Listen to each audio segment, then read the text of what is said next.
We used to make the bootleg cans in can business. One day this guy comes walking in the office. He says, "Hey, mister," he says, "you make the square 5-gallon tins, the good ones?" I says, "Yes." He said, "How much you get?" I knew right away what the guy was up to. Those days they sold for about 25 cents a piece. I says, "Oh," I said, "the good ones sell for about $1.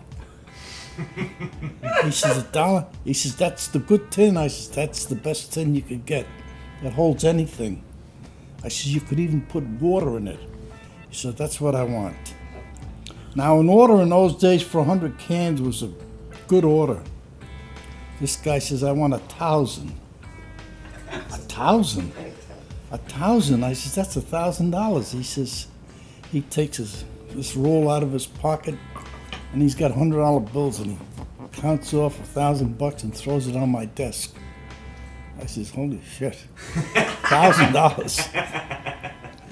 Cash deal." I said, "Well, let me give you a receipt." He says, "I don't need no receipt." I says, "Well, what do you want me to deliver this can?" He says, "I'll let you know. I'll let you know." I says, "Well, wait a minute now. I don't know what to do. I deliver." He says, "None you worry." He says, "Here's the money you make at the can. I call you up." I would sit there 2-3 days. I said to my partner, I says, "We got $1,000 over here. We made the cans. This guy hasn't shown up." Suddenly the phone rings. And it's Joe, my friend. "Z, you got the cans ready?" I says, "Oh, yeah." He says, "You send the cans," and he gives me an address. Not an address, but a street, a corner. One street. He says, "You have your truck at this corner at a certain time." He says, "Just let it stay there." He says, "We'll pick the cans up." I said, "Okay." We load the truck. It's ready to go out. Get another phone call. The guy says, "Don't send the truck to that corner." He says, "Send it to this corner." He gives me a different spot to go to now. Figures that I told somebody, you know. So the truck gets to another spot. Finally, my truck gets there with the cans. Gets there, nobody's there. The driver calls me up. He says, "Mr. Soul," he says, "I'm at such and such a corner." I says, "Nothing here." I says, "Just stay there. Just stay there." Guy stays there, and a guy walks up to him and says, "Take your truck over to such and such a street." The guy had to move his truck again to a different spot. So he took the truck and he drove it to a different spot, and sure enough, another truck came out of nowheres and backed right into my truck, and they emptied him out.